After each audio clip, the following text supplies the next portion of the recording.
Good afternoon and welcome to Thursday Thoughts. It's been great to be able to connect with you through these videos every week. And it's been encouraging to hear how some of you have felt more connected through these Thursday Thoughts, which is why we started doing them in the first place. As you would know, today we have posted this video 3 hours later than normal. This was done so that it would fall in line with the Salvation Army's field change announcements. Many of you know the story of how we were called to college. We were called individually at first before we were married, and then shortly into our married life, God spoke to each of us, saying the time is now. We entered the training college in Sydney in 2013, and with that came both a desire and a sense that God would one day call us to serve overseas. This calling within a calling has been slowly growing in the background of our minds, and in January this year, we sensed that God was once again saying, the time is now. So we formally put our hands up for international service. We were excited to begin this process, and our expectation was that it would take longer than this, and that if we were accepted, we might receive a new appointment at the end of next year. But our expectations rarely align with God's design, and an opportunity for us has come sooner than we thought. So as of next year, we will be taking up an overseas appointment. The location of that appointment is still to be confirmed. We love the excitement of change and new experiences, so we're really excited about this opportunity.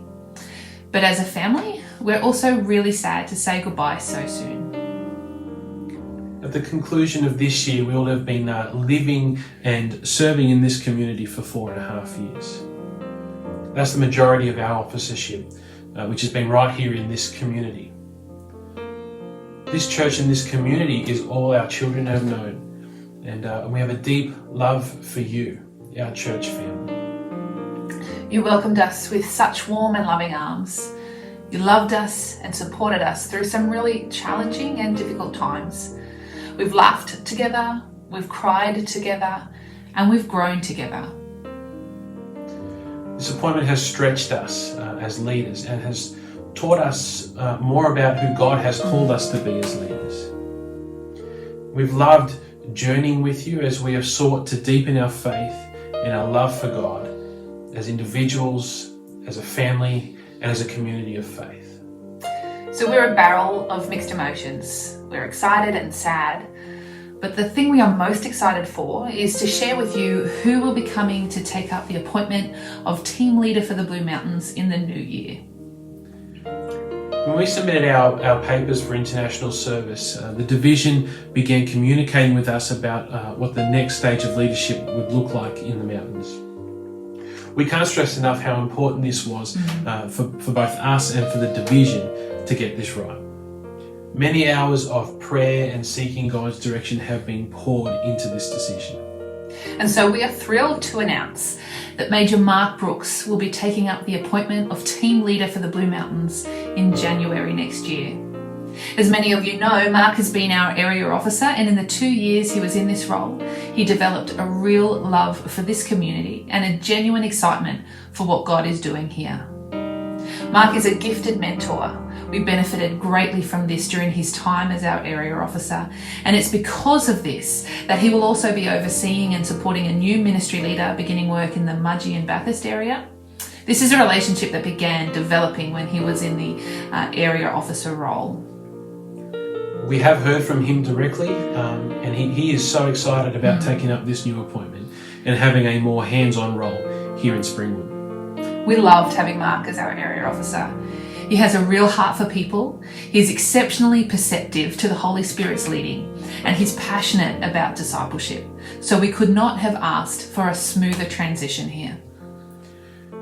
Mark brings with him a wealth of experience leading core and teams, and we know the mountains are going to be richly blessed by his ministry and leadership. In normal circumstances, we would be announcing this in our regular Sunday gathering, and we'd have the chance to talk with you after the service, but that's not a possibility at the moment. So for anyone who would like to chat with us about the upcoming transition or ask any questions, we will be hosting an open Zoom meeting tonight at 7:30. We'll post the link in the description of this video. You don't need to come for the entire time, but we will be online tonight between 7:30 and 8:30.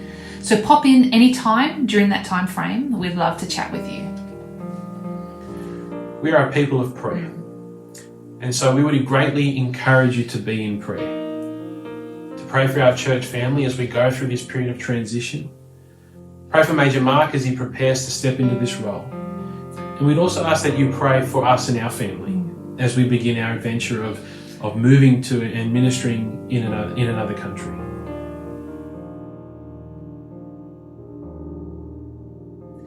If you've watched our previous videos, you'll know that the Territory is in its third week of a call to focus on prayer. We hope you've been enjoying the videos produced by the Territory, and we're going to share another one with you now.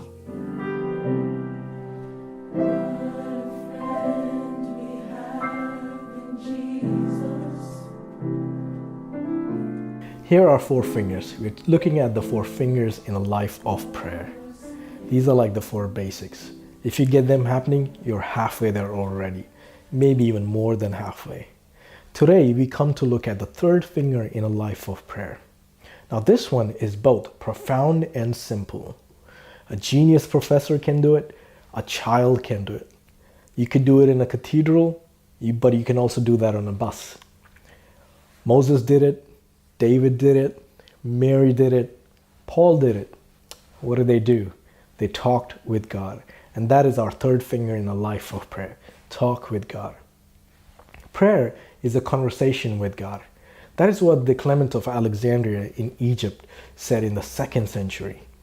In the 16th century, Teresa of Avila, which is in Spain, said, prayer is nothing else than relating to God as a friend. In the 20th century, Ralph Martin from America wrote, prayer is a conversation with God. Now, I remember growing up, I struggled with prayer. I thought I needed big words and big phrases. I was scared to pray with my friends, even family, even sometimes by myself.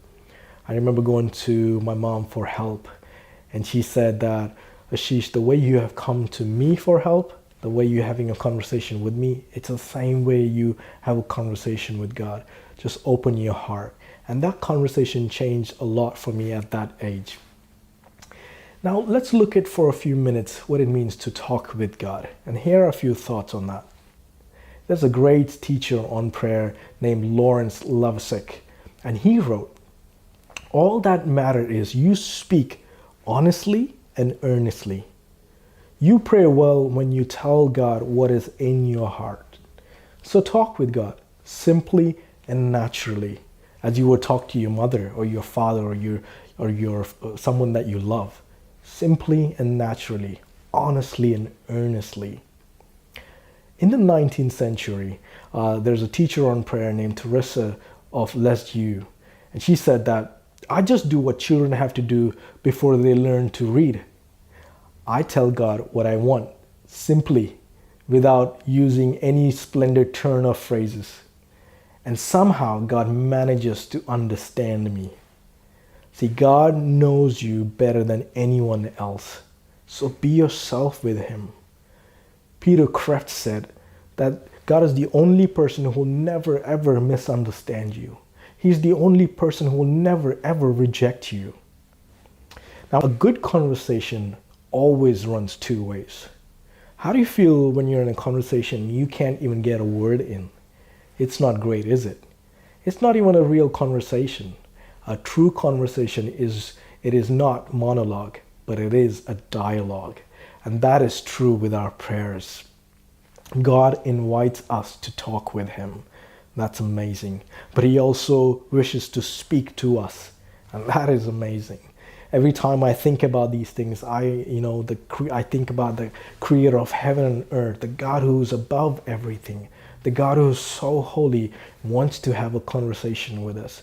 He wants to dialogue with us. And how great our God is.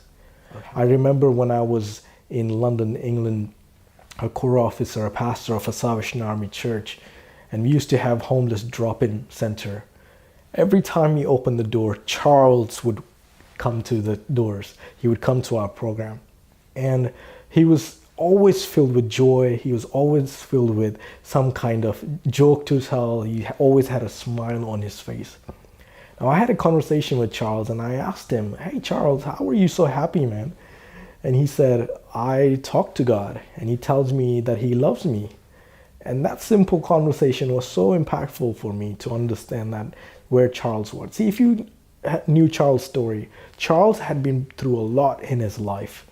And Charles was living under a bridge, had lost everything, but he was trying to get back up on his feet again.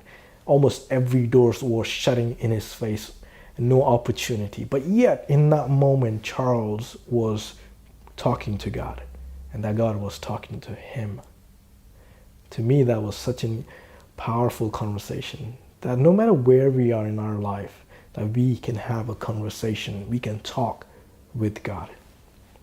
Now, I wanted to give you a method to try. This method will help us to talk with God. And I want to give you this method by telling you a story. Many years ago, there was an Australian preacher named Frank Boreham. He was ministering in Scotland. He met an elderly man named Alec Fraser. Now, Alec lived about 7 miles out of town. One day, Boreham heard that Alec was really sick. So he drove to go see Alec. Alec's daughter answered the door, showed him in, and put a chair beside the bed. Now, Boreham, when he sat down, he noticed that on the other side of the bed, there's already a chair pulled up. So he said to Alec, "So I'm not your first visitor." Alec looked a bit confused. And so Boreham looked at the chair. And so Alec said to Boreham, "Let me tell you about that chair. Years ago, I struggled with prayer. My mind would just go wandering. I would often fall asleep on my knees. I was so concerned about it, I went to talk to my pastor, my minister at that time. And he told me, 'Don't worry about kneeling down. Just sit down. Pull a chair opposite you. Imagine that Jesus is sitting on that chair. Talk to him as you would talk to a friend.' Alec added, 'I have been doing that ever since.' And then he said, 'Now you know why that chair is sitting there.' A week later, Alec's daughter called Boreham's house, and as soon as he saw her, he knew what had happened. 'Dad had died last night,' she said through tears. 'I had went to lie down for an hour or two, and he seemed to be sleeping so comfortably. But when I came back, he was gone.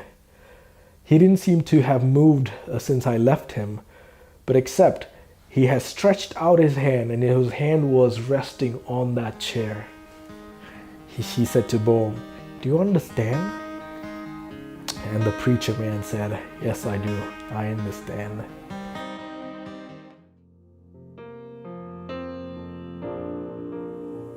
Thanks for joining with us today for our Thursday Thoughts. Remember, if you would like the opportunity to talk with us about the upcoming leadership transition in the Blue Mountains area, feel free to join us tonight on Zoom between 7:30 and 8:30. Until we see you again, goodbye and God bless.